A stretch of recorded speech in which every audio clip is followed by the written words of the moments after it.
Simple setup. Let's go. Click button and go. Anyways, so I have tried to attempt a 30-day dry fast since it was the month of Ramadan. This year, I was like, hey, why not I try something a little different? How about this time I do a fast, but with the awareness level to see the objective benefits of dry fasting? Because I told myself it's easy to fast when you're doing it on a spiritual, say, to avoid punishment from God or whatever. Because at this point, you're telling yourself, I'm fasting because it's a ritual I need to perform in order to have deeds or eliminate sin or what have you. And or basically, so I do not go to hell, I will fast. And I think with that kind of mindset, it's very easy to do things you don't like to do. On one hand, that's good, but I was like, hey, how about to tie back to the previous videos I made about not requiring discipline because you know the benefit, you can see the visceral, objective benefits of what you're doing. So you don't require discipline because you can see the actual value in something. So I was like, let me try and apply that frame of mind into fasting this month. Since billions of people around the world are fasting, I'm like, hey, I'm gonna do it too. However, I'm gonna look at it objectively and to see the actual benefits apart from just doing it for the sake of what other Muslims are doing it for, and to see the actual benefits. So this is the 30-day experience. I only did about less than 30 days because I was sick for 5 of the days and I did not want to fast when I was sick. So dry fasting means no food and no water from sunrise into sunset. Now, what's crazy is fasting has been gaining a lot of attention recently, especially in the fitness industry. Everyone's talking about fasting. People in Silicon Valley are on like this crazy 7-day fast or 48-hour fast where they literally don't eat or drink for 48 hours straight. Okay. Now, the fasting that I was doing was intermediate fasting, which is you break your fast at some point throughout the day. Your fasting may be between 16 to 19 hours per day. So it's different from all this other dry fasting craziness that you're hearing, which I honestly don't think is good for you because it just sounds like you're putting yourself through a lot of torture, and fasting at some degree can get bad for you. Okay? I mean, obviously, you're restricting your fuel for a while can be good. Over a long period can be detrimental to your health. But I'm not a scientist or a nutritionist, so whatever. Anyways, what I started noticing within this period, and I'm going to go a little deeper apart from the regular benefits you hear people talk about. I'm not going to talk about weight loss. I'm not going to talk about how easy it is to only eat one meal a day. I'm just going to talk about my objective experience that I noticed because I was looking at it. What's the actual value in fasting? So within the first week, the first thing I realized was being in a state of starvation activates primal instincts within you. I remember I was sitting on my chair and I think it was mid-afternoon and I could feel, you know how they say hunger is because blood is leaving your belly and that's why you feel that sense of starvation. When blood leaves your stomach linings, you get that hunger feeling. And that's because your blood is going to the rest of your body because there's no food in your belly. And because there's no food in your belly, it doesn't need as much blood as it has to. So I was feeling, I mean, it's not like I actually felt the blood leaving, but knowing how that's what's going on, feeling that starvation for a long period, at some point you just start to feel like this primal urge, especially when the hunger strikes. Like let's say after 16th hour, you start to feel it like back of your head and back of your tongue. You get this like, it's like you can feel as if your eyes become beady, like because you're hungry. You're just like food. There's a scarcity that you get. You can feel the constriction within your neurology because you're now just thinking about food, thinking about water. You're in a state of starvation. And that activated a lot of primal urges within me where like I could smell things a little bit stronger. You know, it's almost like I had more energy and focus because of those primal urges coming out because I'm in a state of starvation and I need to like probably go out and get food.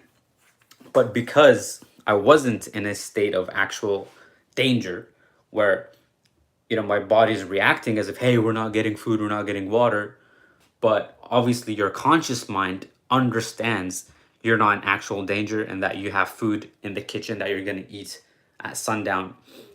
And being with that without the actual being with the stress of starvation without the actual danger of not being able to eat, that primal urges become transmuted into energy and focus. And I don't mean focus like, hey, I'm gonna read this thing active. It was actually hard to focus. It was like I was caffeinated, but whatever I'm looking at, I'm just like zoned in. Whatever, it's almost like stimulation was strong, that it was harder to focus, and that constriction, like feeling that beatiness behind the eyes, was really strange. It was almost a little bit ungrounded. It was very strange. The second thing I realized was body awareness scanning got a lot stronger. Now it makes sense because you're restricting a lot of unconscious behaviors, which is eating and digesting. And anytime you just feel hunger, you just or thirsty, you just drink it and satisfy those urges. But because you couldn't satisfy, you were in a state of restriction. You noticed those urges more within your body and how these urges are always running in the background subconsciously throughout the day, that they become conscious. And it's almost like I built a better connection with my gut. My belly to mind connection got stronger because that restriction is forcing me to feel the sensations in my body of restriction, of thirst, of hunger. And basically, I got better mind to body connection with my belly, which was, I think, a very good thing. I'm always looking for ways to improve mind to body connection. They say the gut is like your second brain. I feel it in the gut, and I'm a very gutty person. I'm always listening to the gut, almost sometimes more than my head. So, I'm definitely hyped up about that. Thirdly, what I realized was you're building a connection to, it's like you're rebuilding the tethers to the source, whatever you want to call that, the source of present energy. And I've realized this in any kind of form of restrictions, whether that be jumping in cold water, fasting, eliminating vices, anything that is unconscious behaviors that you turn conscious. I notice it rebuilds any like stuff that reconnects you to flow states independent of any form of substances or external things. You start to feel this energetic connection rebuild with that source of present energy and flow. And restricting from food and water, I can feel and resonate with those times when I've restricted from other things that I felt reconnected me to a source of flow and present energy. It's almost like you're rebuilding those vines to the source. It gets stronger. You're just like, yes, I see, I feel. And lastly, and I think this was the biggest and most potent epiphany for me, is realizing how much of everything is so utterly socially conditioned of what we think is real and possible, which is contradicting to actual reality. Just like how you think you can't go into cold water, meanwhile you realize, oh, actually, with a little bit of exposure and training, I can stay in cold water and be completely safe and come out and feel actually good, amazing. right? Something you just couldn't realize. Like, I've been in California for 10 months, and during the winter phases, I had no winter clothes. It wasn't snowing, but it was cold. And sometimes I'd legit go out with a singlet. Sometimes I'd wear my t-shirt. I'm still in my summer clothes. And people would be like, "How are you not cold?" They'd look at me and they're like, "How are you not cold? What's wrong with you?" And I was like, "Oh, I am cold. Like, I do feel cold, but I don't mind it. It's not like, oh my God, I'm freezing." It's just like, yeah, I'm cold, but it's like, it wasn't like, what I realized is the more warm clothes you wear, the more over protection you wear for the weather, the colder you actually are. If you just dress a little bit under the requirement, you actually end up being warmer than someone who comes out with 2, 3 layers of clothes. The person with 2, 3 layers of clothes, he's always cold, even when in those 3 layers. Meaning somebody a little bit undressed than him, and he's way more warmer. Something to think about. But regardless, with fasting, dry fasting especially, I also realized another socially conditioned thing of how we just limit our bodies. So you think that, you know, without food and water, you're at a disadvantage. Yet, I was going to the gym in a fasted state, okay? And not just in any fasted state, I was in the most fasted state. So I'd go to the gym around 5 p.m. to 6 p.m. Meanwhile, I'd end my fast at around 7:30. So I was going to the gym in a 15-hour fasted state with no food or water, and throughout the entire month, and I saw progress. I didn't stagnate. I didn't decline.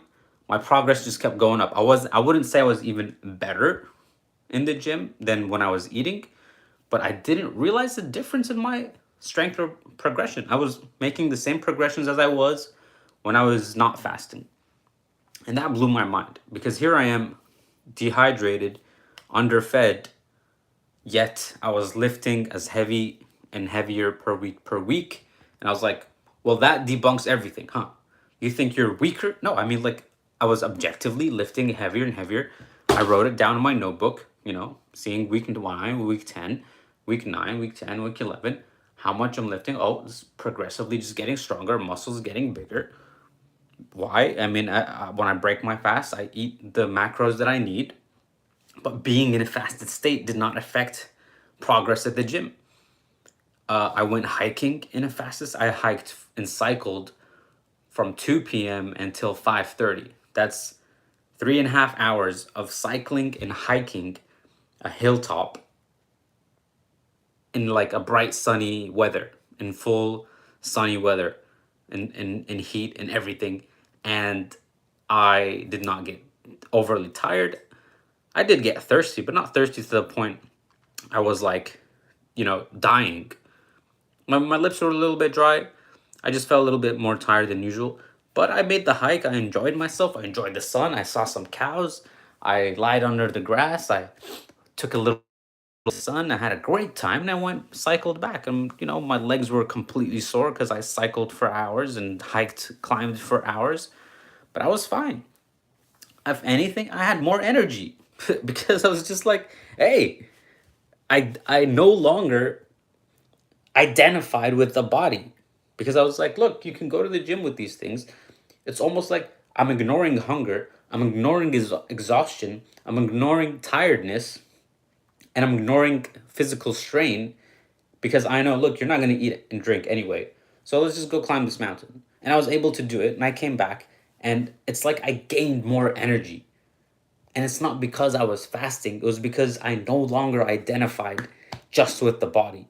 It's back to that thing I was saying about the veins, connecting those vines rather with the source and regaining energy because I'm just not fully identified with the body.